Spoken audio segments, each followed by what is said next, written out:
Just noticed that my shirt is ironic for Pride Month, but all right, that's funny. Say, this is Will Reilly, and you're watching the Break It Down show. This is Will Reilly, and you're watching the Break It Down show. Yeah, I like it. Yes, with your very prideful shirt on today, everything is good. My microphone just fell off. That's kind of funny. It's a black and white shirt that just says straight. It actually says straight out of something. I think it's either or K-State. Yeah. Does it matter these months?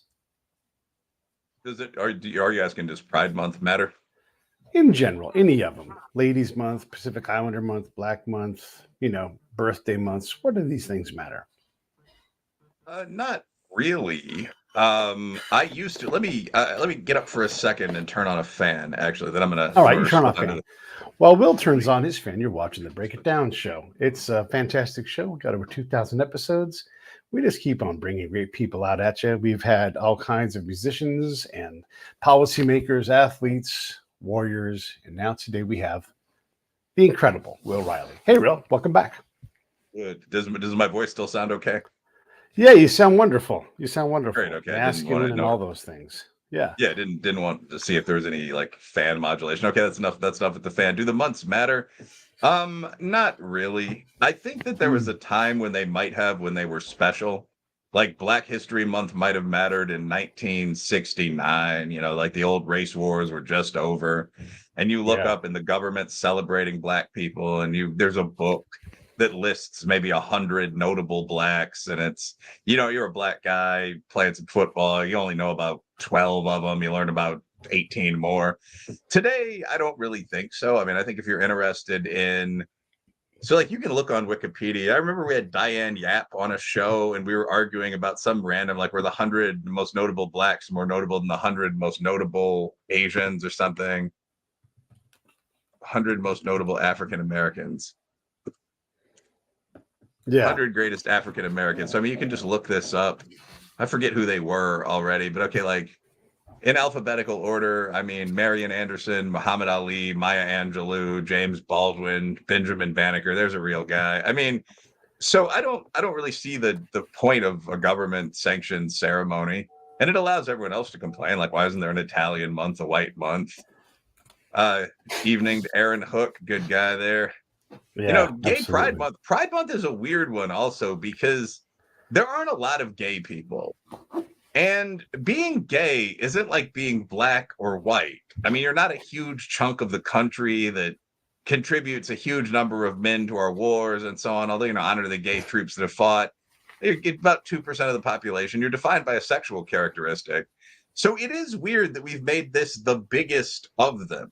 Like Irishmen get a day, Blacks get the shortest month, women, I don't know what they get a month, they get Mother's Day.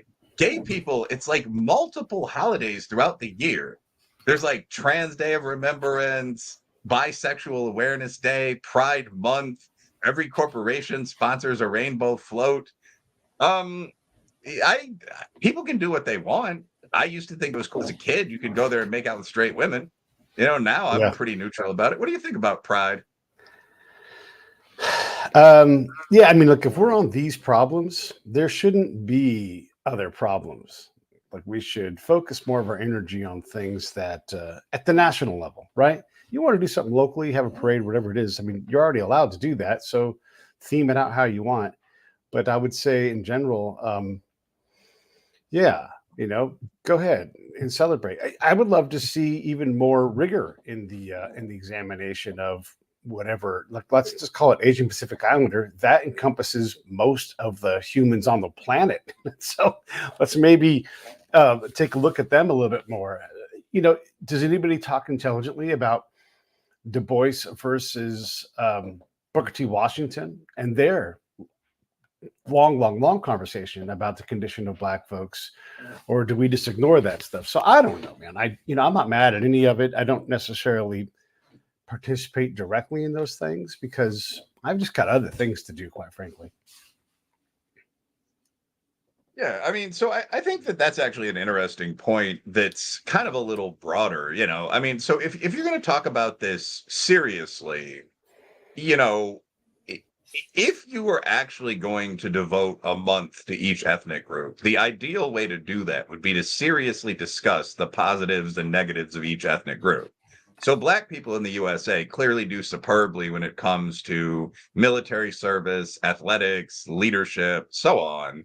But I mean, we have massive problems when it comes to the traditional father or leadership role for men, crime. I mean, there's particular reason you couldn't sit down with your countrymen and discuss that. So, like the Right. Du Bois versus Booker T conversation is actually a big thing in the Black community. If you go to a barbershop even now, I mean, I'd throw Malcolm X in there. Actually, they're different points. Like, do you want to be totally independent from the white community in the way a lot of Asians are? So no whining, no grifting, just run your own businesses. That's Right. X. Do you want to be basically just like white guys? Like your focus right now should be on developing the skills that allow you to be commercial and entrepreneurial participants in society. That's Washington.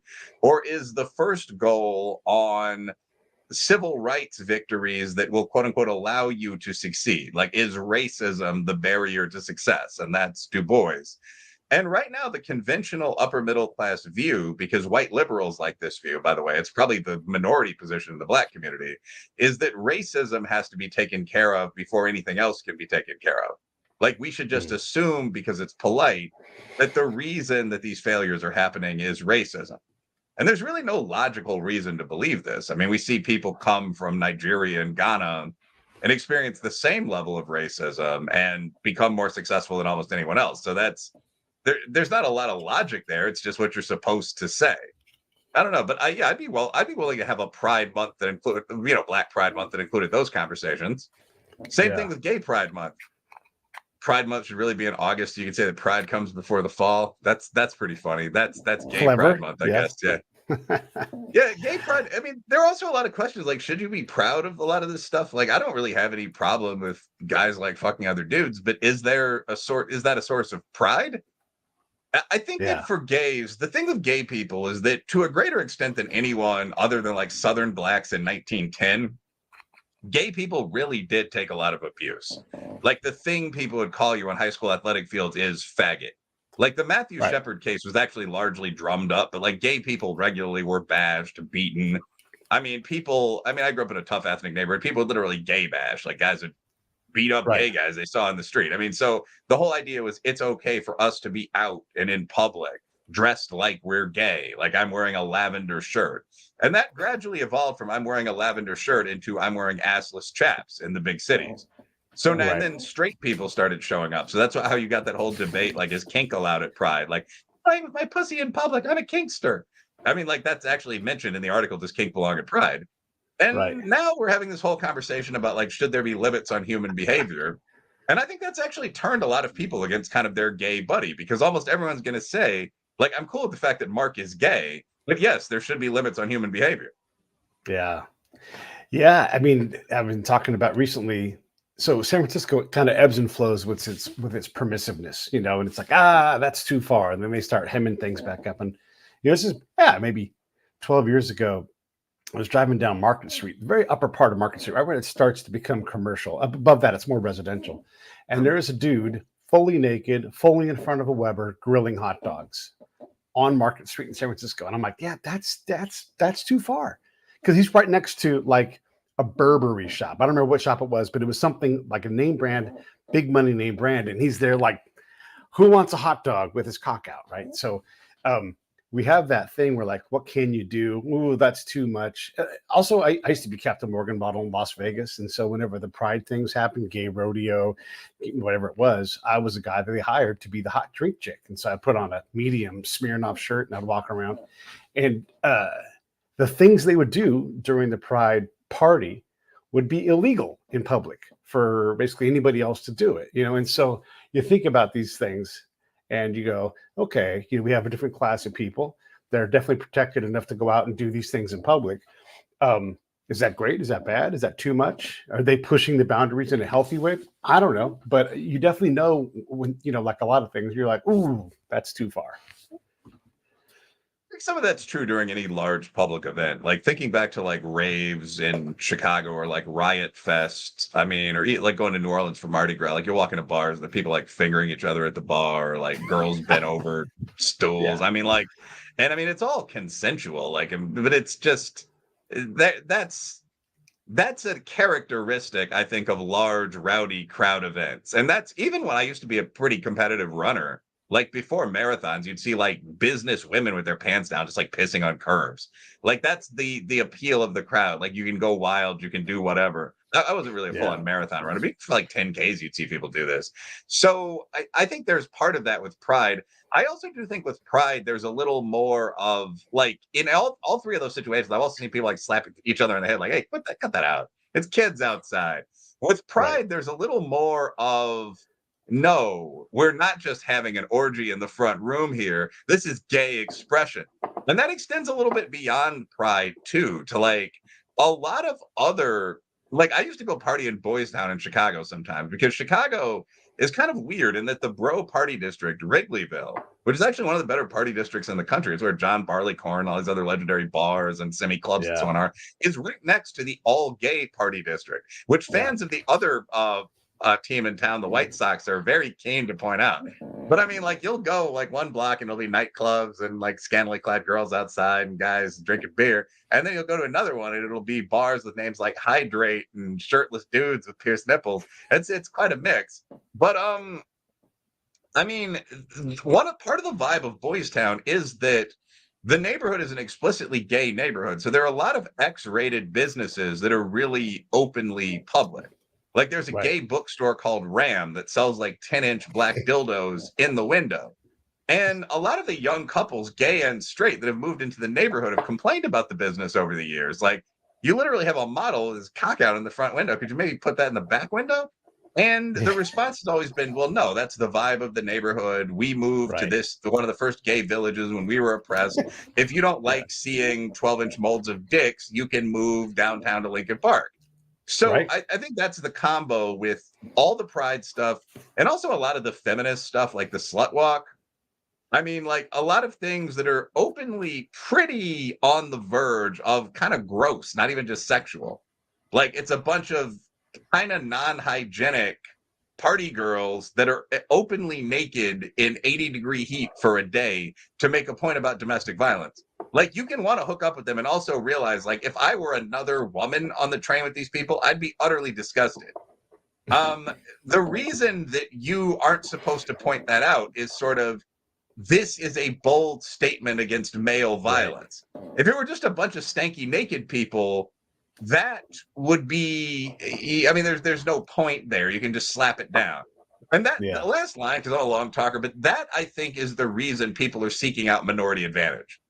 Like if you're just a slut, then there's no sympathy there. If you are engaging in ethical promiscuity to deal with the trauma of a past, unethically polyamorous boyfriend, then you can do whatever you want.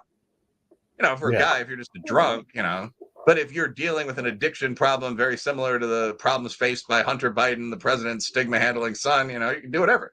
So people are seeking the enhanced tolerance that comes with this, and Pride sometimes benefits from that. Does that make Pride legitimate in, child-having communities? I don't know. I think a lot of people are getting kind of sick of it. Yeah. It's that ebb and flow, right? In the most promiscuous place. I mean, San Francisco is not really possible in most other nations. And at one point, I saw around the same time, I saw two full, we'll say burqa, for those who don't know, just the whole thing with just the slits for the eyes and the squire, two ladies. And I had a conversation with myself where I'm like, oh, that's their right to do that. And I'm like, fuck that. This is free to, and I had an argument with myself as I walked by deciding if I liked it or not. And look, I got no problem with Islamic people. A bunch of them are my friends. I've worked in their countries. It's not about that, but it's about trying to wrestle with, hey, this is their religious expression, but also, boy, this is like Gloria Steinem lives like a block from here. These kind of things. The other thing I will say about this, and all of this stuff, it goes into like, is this a big issue, micro, macro, personal? when you are the hot drink dude at the gay rodeo event and you do get your ass grabbed, or the gay guy you rode in with, he takes all the attention and comes back with a wad of money. You see all of this promiscuous behavior when you live in Wrigleyville, across the street from Wrigley Field, and then your grocery is the Jewel in Boys Town, and dudes have literally run into the end cap display and knocked over all of the tequila that was there. Literally, like, these kind of things have happened to me. Or guys are like, hey, do you work out? Where do you work out? Like, a lot of propositioning. It also gives you a different perspective on what it's like to be pursued in a public setting. And if nothing else, kind of helps me moderate my own behavior, my own language that I use, because I'm like, oh, this is what this feels like when someone grabs your ass in a bar. And it's a dude with a giant mustache who can probably kick my ass because it turns out he's the rodeo clown and he's the toughest son of a bitch in Las Vegas right now. No, definitely. Then you shouldn't harass women, obviously. That's a good point.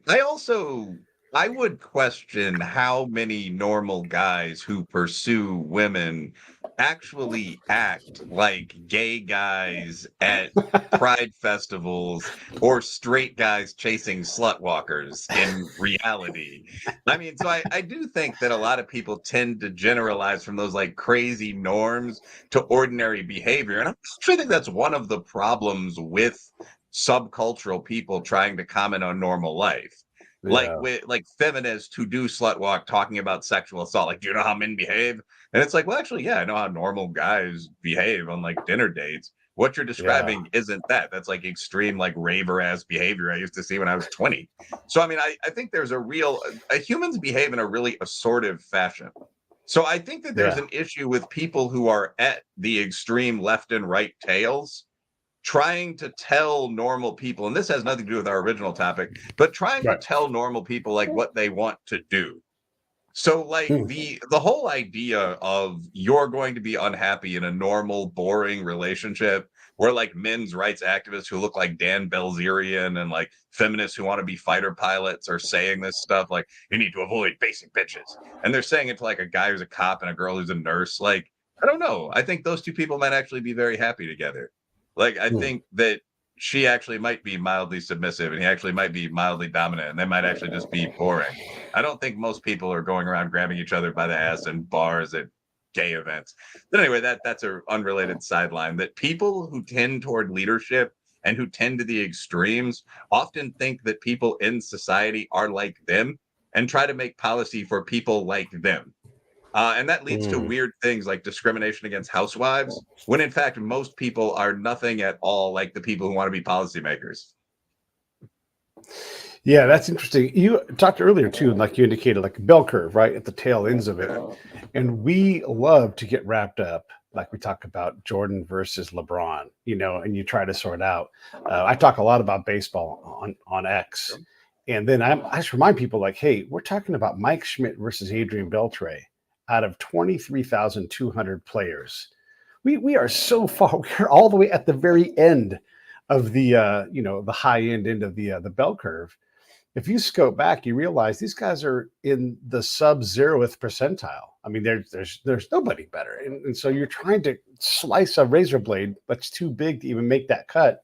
And so when we look at these societal problems, we do often kind of do the same thing where we're looking after this microfraction of the microfraction part of the curve to solve something that you can't take chaos and randomness out of that solution and make it better. It's just it's such minutia. But we have, again, this goes back to the beginning also, we have these bigger problems that maybe we focused on, we could actually reduce quite a bit of harm. Yeah, I mean, I think that's true. I mean, one point that I would take from there is that the stories that we tend to think of as typical are very atypical. I mean, that's worth keeping in mind. Like, I watch sports movies like most guys do, and probably like 50% of high school and college football movies, for example, are about the state or national champion. I mean, like the average team goes 5-6. So I mean, like the things that this is actually important for people, and probably especially men. Like the things that you see presented as average are not. like the average team just in a movie, when you're looking at like just the regular team, like Odessa Permian trying for just that first state championship in 5 years, that's not an ordinary struggle, actually. Like the Yeah. ordinary high school doesn't win one state championship ever. Like the ordinary high school is in one of 6 size divisions and wins like one regional every 20 years. I don't want to belabor this random ass point, but this is true across almost anything you might see, from athletic highlights to pornography, frankly, to like incomes where they'll GQ will interview 6 guys and it'll be like dentist, average income $367,000 per year, and going down the panel. None of those people are ordinary people, because ordinary people are almost invisible to the technical managerial class. Like the who makes $39,600 a year and is the assistant manager at a Walmart. Like the average length of a penis, I was surprised to learn, but it's like 5.2 inches because we're fat. Like the average person was a junior varsity athlete for 1 year in high school. We were actually both well above the average here. I mean, look at me. I'm a good athlete, but I'm like 5'9". Like I can't dunk the ball and haven't been able to for years, if ever. Like it's just, this is reality. Like I'm much better educated, much more physically fit. Should have fixed my teeth and lose 10 pounds, much better looking than most people. Like most people are just the average people you see at like the county fair. They're just good taxpayers. So it's worth keeping that in mind. Like I'm not boasting about myself or about you as my buddy or anything else. Just like, don't compare yourself to the people you're told to compare yourself to.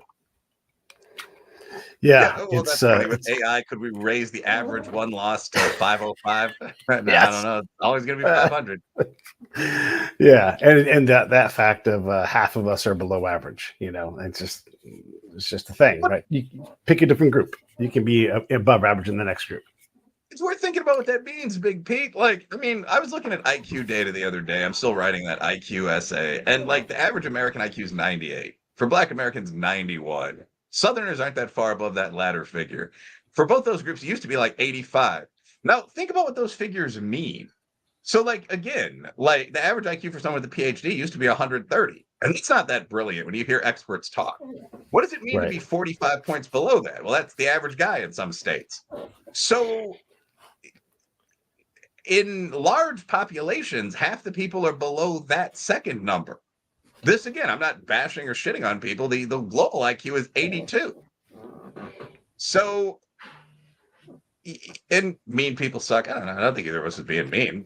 I like my countrymen. Just everything that you do should be based around an understanding of what actual reality is. And this actually isn't really a point against averageness, although you should strive to be above average.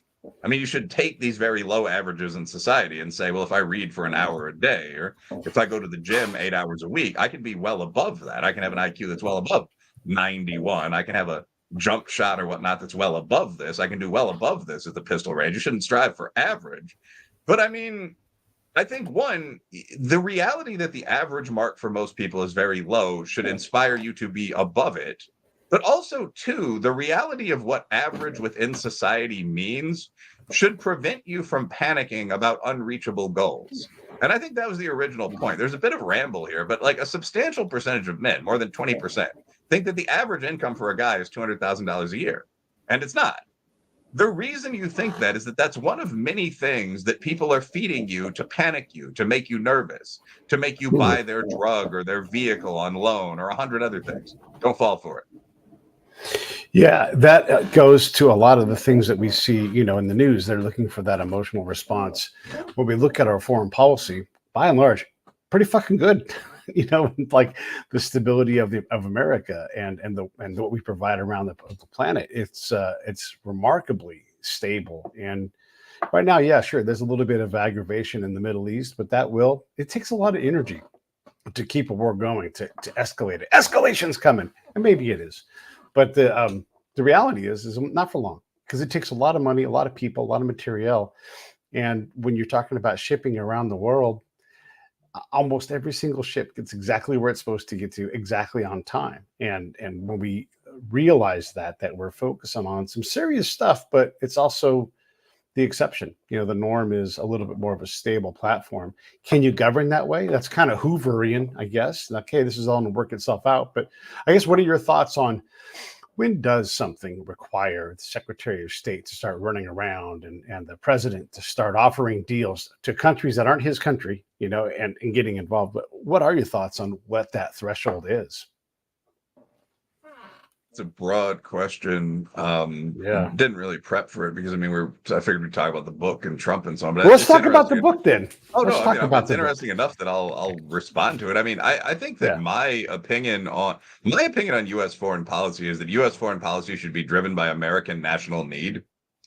I'm an almost total amoralist, by which I mean not that I'm a bad person or anything like that, but there are actually two components. Maybe stoic is a better word, because Americans react badly to amoral. They confuse it with immoral or evil. So I don't think there are any ultimate moral rules at all, in the sense that there are standards punished at a level beyond mankind by a god somewhere. Right. I just don't believe that's true. I do believe that there are standards that work better than others. So obviously society should have laws against murder, rape, and so on down the line. But one of the things that we find over and over in political science is that the standard that works better for a society is I've heard this described as the courts of the conqueror standard, is leaders accepting a duty, an ethical duty, to believe that their society should exist and defend their society, if that makes sense. So Mm-hmm. the two big paradigms in poli-sci about how nations should operate are kind of pragmatic realism and Okay. moral idealism. But both of those have to be centered on the idea that your society is good and should exist, and that decisions you make should take the interests of your society into consideration first. So, when should the Secretary of State get involved? When core American interests, including like treaties with allies and so on, are involved. That's the answer, basically. So a treaty with an ally is breached, shipping lane that we use has been attacked. I think there are things where a level of soft power has been violated that we can't ignore, like where the Mhm. American image or the condition of humanity on Earth would be lowered if we didn't help out. But those are pretty rare, like an actual Yeah. ongoing genocide that's continued for some time where there's no help in the region, that kind of thing. Like if I were Yeah. king, I would stop the Holocaust just because I would want to. I think it would harm us not to. I think bringing in all those Jewish scientists would be good for us. But many other local wars where, both sides still have an army, where there are places for refugees to go. Like, I don't want to say I don't give a shit, but it's not really our problem. Even Israel, Palestine. Yeah, that's Aaron Hook. Yeah, foreign policy, there's no morality. Yeah, that's what I'm saying at kind of windier length. That's right. You actually, I don't want to get into the whole moral, amoral thing, but if I were a moralist, what I would say is that the highest morality is doing the thing that benefits you and your people. That's also the thing that is the most logical. So in many cases, there are moral arguments on both sides, i.e., like if you're talking about letting the population of Palestine into the United States, the moral argument for doing that is that these people, many of whom are going to die facing the superior Israeli army, would live. The moral argument against doing this is that these fairly violent people, if you look at crime within that country and if you look at their attitude toward Westerners, would hurt Americans. So you've got a moral toss-up. The obvious resolution, to some extent, is logic. Would admitting 5 million hostile foreigners be good for us or bad for us? And that's where you get into what an old coach of mine used to call a no-shitter. Obviously, for 3 generations, bad for us. So, I think you can kind of almost toss away the moral analysis if you don't have a clear decision there and say, well, that's the logical framework there. No, we're not going to do that. And I think actually that's the best condensation of my philosophy yet. Like in any situation where there's moral ambiguity, you're not talking about a Roman emperor skewering children. You can kind of get rid of both sides of the ambiguous moral picture and say, what's the logical decision to make? So, in any situation of that kind, when would I get involved? When it logically makes sense to, when we have to by treaty, that sort of thing. Yeah. The other thing I think you could say too is well, one, we don't give two fucks about anything that happens in Burma, not at a state level. We just let that shit roll. Two, if something inconveniences us Americans in terms of supply and demand and everything, boy, we're ready to throw rockets at people we didn't give two fucks about 2 weeks before. And I guess the last thing that I would say about when it comes to foreign policy is if we look at Palestine and Israel, if the boss wanted to, Joe Biden would be like, we recognize Palestine. And that would change the dynamic of what was required to deal with that conflict. I'm not saying it would make it worse or better, but all of a sudden, Palestine to the United States and to a lot of people by proxy would exist. And we don't want to do that. We haven't done it. We haven't done it to Kurdistan. We haven't done it to a lot of these other autonomous regions. And so there is a logic problem in there where you're like, hey, you're acting like this thing is what you want to have happen, but you're not doing the very thing that would allow it to happen. Yeah, I mean, there are a lot of problems with the idea of an autonomous Palestinian state. One of the most obvious is that the big problem with the Palestinian state is that the Palestinians don't want any state that we would find viable. Like every time, like you and I both have friends that are at pretty high levels in the diplomatic, military, foreign That's right. business worlds. Every time I've really just had a scotch with one of those guys and asked, like, so what's going on with the Jews and the Arabs? Which is, it's a question that has a long response answer. But the answer is like, okay, look, like the Israelis have committed atrocities too over the years. But the problem at the negotiating table has always been the Arabs. Like there have been 8, 9 pieces that they've been offered. Like, it's not that hard to split the sand in half. Like, I mean, they've been offered deals going back to 48 when they were offered almost all of Jerusalem. You can say this is not fair. You can say that's not fair. That's why both sides have fucking negotiators. I mean, they've had guys like Arafat and Abbas that were at least as good as whoever was across from the table facing them. But the problem was that Arafat and Abbas have both said in their memoirs, those guys were very limited in the deals they could make because they knew their people would kill them. Like literally rip them apart. If they made any coherent deal, like literally rip them apart. If they made any coherent deal, that's always been the burden. If we're talking honestly, we all know it. So, I mean, like the Hamas charter is literally Greater Palestine will stretch from the river to the sea. The Jews will be dead or they'll be deported. And it's very, very hard for the USA to get behind anything like that. So the Palestinian state, I mean, the Palestinians first have to agree, are we going to unify Gaza and the West Bank, Gaza and the WB? And then what's the territory of that going to be? Are the Israelis going to agree with us on that territory? Is that going to be an absolutely anti-terror state? And then are we going to recognize the state of Israel and be recognized by all the surrounding Arab countries? And I think that there are a huge amount of real problems there. I don't see the Palestinians doing that. That's the big issue. Yeah. And you could point at let's see, Anwar Sadat is still dead because he made a deal. Well, Gaddafi kind of got crawfished, but he sure as hell is dead. So if you were, a leader in this region, you have to look around and go, like, yeah, it's dangerous to be a leader out here. But let's talk about the lies my liberal teacher told me and why you wrote it when it's coming out. It's coming out in like 5 days, which is one of the reasons I'm doing a lot of media right now. I mean, so the book drops June 11th. This is the first major press book that I'm doing. So this book is coming out with HarperCollins. I mean, we've got a print run of tens of thousands ready to drop. So I'm looking forward to that. And the reason I wrote the book, actually, I mean, it's kind of a corrective to a whole genre of books that we've all seen for decades now. I mean, for 50 or 60 years, which is one of the points made in the book. So, I mean, the original book that I'm responding to, Lies My Teacher Told Me, was written in 1995, now about 30 years ago. And the argument was that what you get in high school and college curricula is kind of coded from the right. It presents America as better, more positive than the country was. And I've always thought of that as kind of nonsensical. But when I unpacked that book and read through it a little bit, you find out that there are 5 or 6 others. I mean, there's Bury My Heart at Wounded Knee, a Native American history of the United States. There's the 1619 Project's recent book, A Black History of the United States. It just goes on and on. I mean, there's Howard, that old commie Howard Zinn's A People's History of the United States.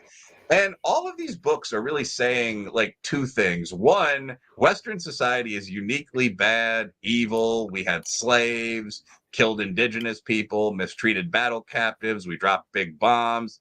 And two, nobody knows this because you're being told this sort of Teddy Roosevelt jingoistic view of history.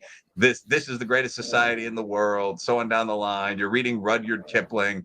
If you hear this alternative, communist, feminist, so on view, you'll be part of like the smart elect group of people over here. And what I point out in the book is that one, the take itself is complete bullshit. Like Western society is not uniquely evil. Almost everything that Western society is accused of, slavery, conquering other more primitive, frankly, groups of people and mistreating women, this kind of thing, was a universal around the world. For that matter, women poisoning men and that kind of thing, universal around the world for all time. If anything, with feminism, abolitionism, so on, what the West did that was different was abolish those things. And second, the idea that there are rebels in the West and that there are challenges to these ideas isn't some fucking new, brilliant idea. This actually, I think, is the more original thing about the book. This idea that I'm criticizing has been totally mainstream for like 70 years. This is something that people kind of forget. So, like, if you're in the upper middle class in the North, this is the only thing that you have heard your entire life. Like, you have never read Thomas Sowell in a university classroom or in high school or in grade school. I mean, not that you would have been ready to at that point. But I mean, like, Brown versus Board of Education, which desegregated at that time, only the Deep South still needed it. But it was a case that took place in 1954. The Civil Rights Act, which made most racial open discrimination illegal, took place in 1964. I mean, to put that in context, I was born in the 1980s and I'm 40 years old. We've had hard body affirmative action in favor of minorities since 1967. So the entire idea that there was some kind of extreme racial segregation going on until recently, the equivalent of kind of the continuing caste system in Kerala in India or something, that's just not real. Like, I mean, I grew up in the 90s in Chicago. People were arguing about whether Jordan was better than Bird. And that was 30 years ago. So I just make this point that this whole, like, you're a brave rebel if you identify as a black feminist thing is just incredibly corny. That's how every party girl has identified for 35 years. Like, there's nothing novel about this at all. Yeah, that's great. All that stuff is great. There's certainly a side to both of these things. You need Howard Zinn, but you also need to read the other histories as well, and then be able to process and contextualize them to understand, like, maybe what reality is. And reality can be all these things, but you're right. If you live in different regions, this goes back to soul stuff, right? The geography matters. If you live in West Texas, you have nothing similar in your life than some person who lives in Brooklyn. You just don't. To survive, you need an extra fuel tank in the back of your truck. West Texas goes on for almost 1,000 miles. I mean, it's crazy. El Paso is so far from Texas. People in Texas who aren't in El Paso think that El Paso is not even part of Texas. They're like, that's not part of West Texas. It's just too far west. And so when you look at these different compares and contrasting elements, it's there is a lot of nonsense. You do need a badass like Kit Carson to walk all over the great Western states and help generals win fights. I mean, there's a guy that we don't study enough of. When you realize what that guy did, Jesus, that's a hard ass dude that nobody's gonna be able to go out and even, like, no one's redoing the Kit Carson walks. It's too hard of an endeavor. Yeah, well, that actually, so, I mean, now, first of all, I would question that even if you go to school in Texas, you're still hearing, like, the old school version of American history, where people are arguing that there were almost no Native Americans in the region and the whites were uninterrupted good guys and so on. I mean, I would say probably given test scores for both Latinos and working class whites down there, probably a third of your teachers are Hispanic American, and there's a good back and forth about things like the Alamo and so on. I mean, there just isn't really the old school jingoistic content anywhere. I mean, maybe in North Dakota Sure. instead of Texas, but even there, I mean, they're the great organized Indian tribes, the Oglala Lakota and so on. We're a very diverse country and have been for decades. Yeah. That's some good, some bad. But I mean, one of the things about what you said about Kit Carson, though, brings up another one of the reasons I wrote the book. We in the USA have forgotten a lot of our real history, like dope, interesting stuff. Like, Yeah. I guarantee you that at a historically black college that's also a good state university, if I were to survey students and ask who Kit Carson was, and these aren't dumb kids, Right. probably 5% of them would know. So there's a Yeah. whole set of American historical figures that we've traditionally thought of as the people that built the country because they were the people that built the country, like the mountain man Jim Bridger, who traded with the Indians and killed a bar a day with his big knife. But it was named Big Throat by one of the tribes because he got gout and just kept walking because what is he going to do? They didn't have any hospitals out there. The Right. Wright brothers built the first plane and all this kind of thing. I mean, you can't forget some of the great black first guys, Bass Reeves, the guy who inspired the Lone Ranger. He rode with his Apache buddy and caught 3,000 criminals. Just all of these people that were actually the Yeah. people that built the USA. I mean, there's that great story about laying the rail across the country, where you had one gang that was about 5,000 Irishmen and Italians, another gang that was about 5,000 Chinese guys, and they couldn't work Yeah. these gangs together because they'd fight constantly and kill each other with axes. And the two competed for Northern Rail and Central Rail to lay track across the continent. And I think the Irishmen won by a day. So the other gang, everyone had to chip in and they bought them all dinner. And they got to the end of the country first, and then both gangs just went and got drunk. And some of the members of both groups were literate, and they wrote about it. And Yeah. newspaper men eventually picked up the story, and it became very famous for about 50 or 60 years. Books were written, and then we've just kind of Yeah. forgotten about it. It included some minorities, but not really the right kind. And it was a very male story, and it included breaking the Indians, and it just kind of fell out of fashion. So one of the things I want to do with the book is bring back some of those kind of actual interesting legends that boys might want to read about in school, but that more to the point that a lot of people have just kind of forgotten about. And I want to talk about them a little bit and say this is real history. And it's more important history than kind of an endless litany of who was defeated in which conflict or something like that. Yeah. Although, I mean, Yeah. the book includes a lot of that too. I have a chapter on slavery where I talk about, the longest historical slave trades, which included everyone's ancestors. I mean, there was an Arab slave trade in blacks. There was a Turkish slave trade in whites, the Barbary slave trade. There was a white Right. slave trade in whites, the Roman slave trade, a black slave trade in blacks, the Zand slave trade.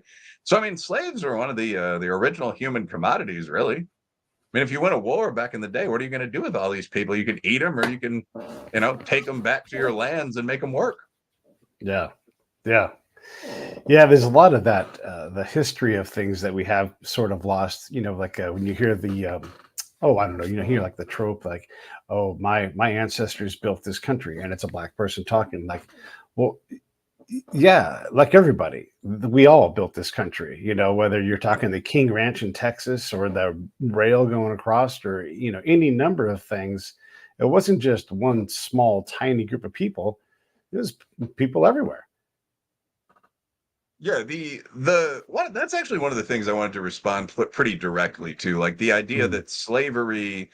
So this actually is one of the things that's in the book. I actually don't think I need the book to read these quotes. I mean, the 1619 Project from the New York Times does a pretty good job of summing up kind of the conventional mainstream view that you're supposed to at least pretend to have about black Mhm. slavery. And I mean, Nicole Hannah-Jones doing promo for the project. I don't know if all of these quotes appear in the project itself, but said a series of things. Like one of them was that virtually everything unique about the United States comes out of black historical slavery. Another one was that slavery in the United States was the thing that made us wealthy and powerful, or the thing. Another one was that slavery is in America's DNA. It can never be fixed. And then she went on to describe American slavery as something that is different from all other historical forms of slavery. I think we talked about that one earlier.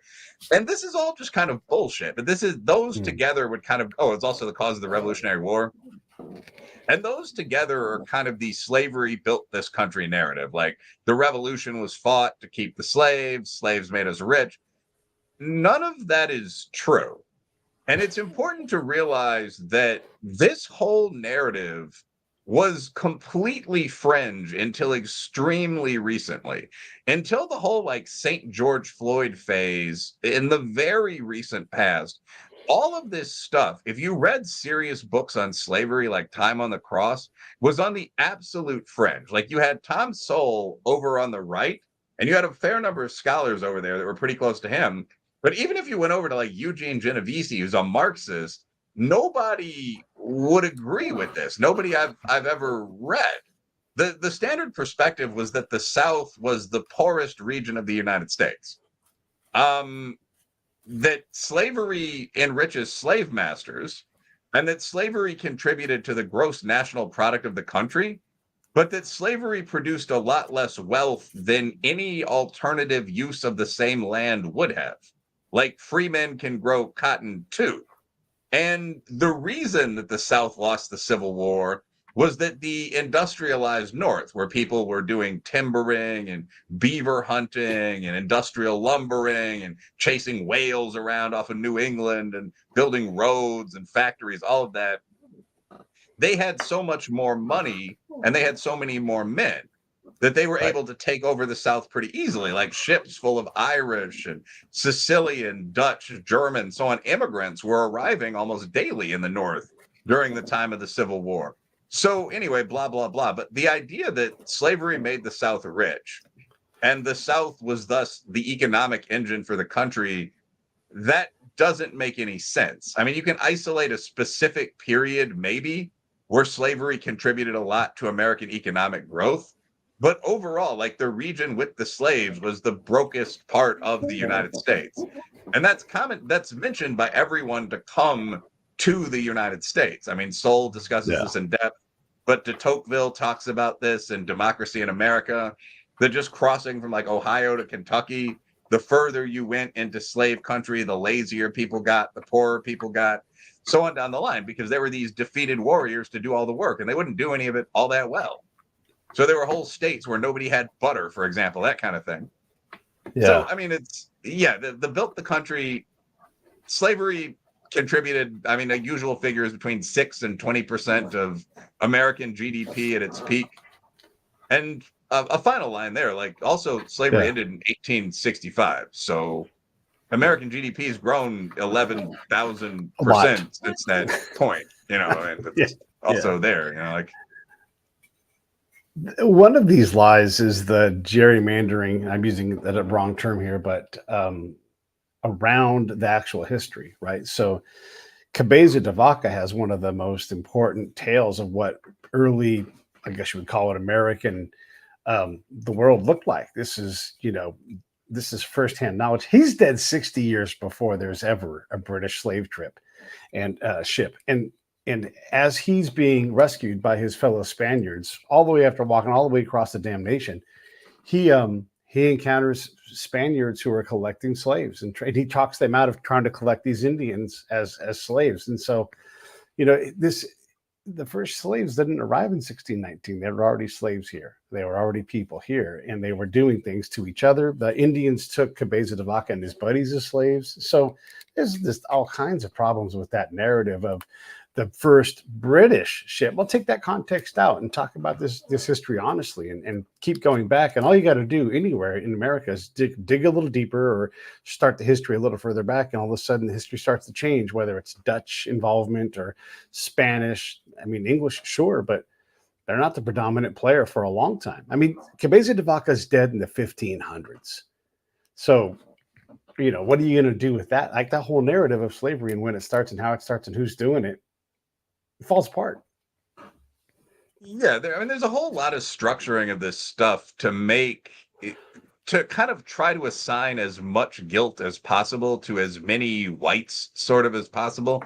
So when people say there was slavery in the place, when people say there was slavery in what became America or in North America or something like that Yeah. since 1492, I mean, obviously that's kind of a tricky word game because the Yeah. United States of America didn't begin until 1776.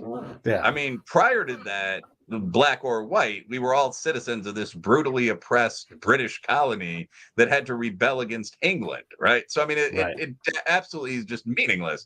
And the English colony was only on the eastern seaboard of the United States. Right. So anything inland would be in Spanish, French until Jefferson bought all that land, so on territory.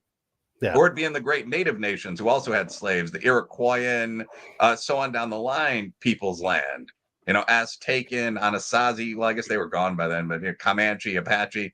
So yeah, that's just absolutely meaningless. Like, yes, there were slaves in the area that the USA would come to control, but we didn't have anything to do with them. They were slaves of Sure. other warrior peoples. Yeah. I think a bigger thing with the Spaniards, like Cabeza de Vaca, though, is that there's been a real move to kind of brand them as racist liars. So one of the things that we forget when we talk about all of these people that clashed in the past, like the Romans and the Black Ethiopians, or the Romans and the Gauls, or like the Spaniards and the Mayans, or even Aztecs, like they could write. So like, how do we know what they thought? Well, because they wrote fucking books about it. There's a Yeah. great book called The Conquest of Mexico, where the Spanish knights talk about fighting the Aztecs. So an entire kind of subgenre of kind of histrionic Latin American history involves woke historians saying, well, we can't trust that. These are these Catholic warrior priests that made up all that stuff. Like Aztec cannibalism. Why would we believe these people? They must be lying. But Right. there's no real reason to believe that, just from my position as a professional in another field and as a very educated layman here. Like, you have to believe that the people would be telling the truth about everything good they say about the Aztecs. Like, they had the most beautiful city in the world. They're just saying that for no reason because we can't fucking see it anymore. They had already been destroyed by that point. And then they're telling the truth about everything bad they say about the Aztecs related to their treatment of other natives and so on. But they just decided to randomly lie about the things that make white people look good. There's no reason to think that, other than that you're writing from this particular biased perspective. That's funny. An English guy says, also, as an Englishman, Aaron Hook, the idea that the American Revolution is caused by slavery is bizarre. As if that were true, we'd be the first people to point it out as loudly as possible. Yeah, probably. Yeah. I mean, there's a lot of this low IQ bullshit. Honestly, I mean, not to really target blacks or whites or whatever, but just the dumb ideas that were popularized after George Floyd. I mean, it's really not worth taking seriously. Like, if you look at when England freed the slaves, Britain was always pretty good on slavery in the home islands. But you can just look up when Britain freed the slaves in the fucking territories. It was like 1833 or 1838. It's empirically not true. So, I mean, it's all just this word gaming that they love to do on the left. Like, well, there's serious discussions about England freeing the slaves. Yes, in England. And they didn't do that then either. It's not real. It's this fringe stuff that's proposed by one or two quack academics in some black studies department that happens to fit with a particular narrative that a particular group of people like. And so it becomes famous for a little bit. That's all this stuff is. Yeah, and going back to those conquistadors, the guys who wrote things, they had to write journals because it was their head if they didn't, and even then, if they disagreed on the what was written, man, if someone was going to die, the first guy that pilots a ship from the east to the west is a fantastic book. That guy has to disappear himself. We don't really ever know what happened to him, but he was marvelously talented. He was a black guy and a Portuguese guy, and so you have this incredible tale, but it goes against a lot of the narratives of the incapacity of anybody. I think we do ourselves a disservice by looking at these things. Another thing about Cabeza de Vaca that's interesting too is he writes about looking around, going, hey, everybody here's gone. There's nobody here. They're dead. So this isn't Columbus bringing smallpox or anybody else smallpox blankets. It's just new people that had different diseases being exposed to all these native folks, and it collected them up, and there's nothing to prevent that. There's no way to stop that. So we always want to put a nefarious thing on that. Sure, was some form of germ warfare attempted or thought of, almost for sure, but we can't control that shit now. We barely can weaponize things now. So this isn't the big reaping of people that we're taught. That absolutely doesn't hold up, especially if you're going to listen to Cabeza de Vaca. I don't know why you wouldn't, because he didn't know he was ever going to get rescued when he wrote all this stuff. And there's another journal that goes with it. It's incredible when you do read these things. By the way, these texts, if you get licensed to do so, you put your rubber gloves on, you can go down to the Huntington or wherever library they have these things, and you can look at them in real time and go, wow, holy shit, here's this man's words that he wrote himself with that ink. It's amazing. It's amazing.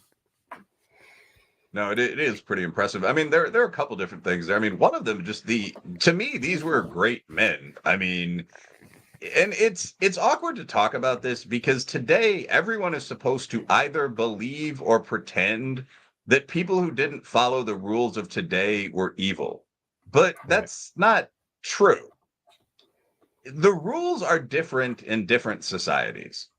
People today who are comfortable with a girlfriend who used to be an OnlyFans prostitute are not evil because they're not following the rules of Arab society. The fact that a third of the world would strongly believe that they are, that their children's mother dishonored her family and so on, does not change the fact that they're following the rules of their society in a normative manner, and they're not. If you gave them a test for normal moral behavior, they'd pass it. Similarly, in an era when all adult males were expected to be warriors, being a really, really good warrior and traveling around the world to win new lands for your kingdom is not a dishonorable or crazy thing to do. It's an extremely honorable, noble thing to do. Any Aztec or any Spaniard would have thought that. In fact, they did respect each other as opponents, and they said so in the books they wrote. So, I mean, this idea that we should move away from the past and we should judge everyone in the past by these sort of neutered, lettuce-eating dorm room standards of today is extremely bizarre. I mean, I do think there's a place for a concept of evil where you have people that are breaking rules that they themselves have been raised among for reasons. This is the where I'm kind of, people that are breaking the rules that they themselves have been raised to believe in for reasons that they know to be illogical, maybe for reasons outside of necessity. The Nazi journals after their defeat, I think, give a good example of this. The rationalizations they came up with and so on. The conquistadors, I don't think, needed any rationalizations. The standards, the rules that they lived by were, Sure. But I mean, because moral rules aren't real. It's kind of interesting to try to unpack how they apply to honorable and dishonorable human behavior. Yeah. But I mean, I think in this case, almost all humans for almost all time believed that advancing your society and your family and so on was a positive thing, and simply didn't think that much about the people outside of that society. And that's probably a defensible position much of the time, even today. So the people that had been trained in that code and who lived it and who conquered the world would probably, if they liked you, be interesting, enjoyable people even today. And it's hard, whatever you think of some of the things like their treatment of captives, not to admire them sailing around the world in those damn canoe-sized boats and conquering a kingdom and, making themselves kings and lords that are still remembered today. Yeah. Boy, you said a lot right there. I just want to go back to Cabeza de Vaca because I think it accurately captures what you're talking about. Here is a man, him and his three friends. We talk about, Cabeza de Vaca because his tale is the one that we talk about the most. But these four dudes survive for almost 10 years on nothing. Their clothes rot off their back. They walk naked across from Galveston, Texas, into the northern western part of Mexico. They become faith healers along the way. They, there's no reason that they should must have survive. had like a little alcohol or crude penicillin something left, Yeah, yeah, it's crazy. Well, they're blowing on wounds and doing the sign of the cross. But one of the guys, his pop was a doctor, so he's like, "Oh, I know how to pull this arrow out." But they had just a little bit of knowledge, but a whole lot of guts.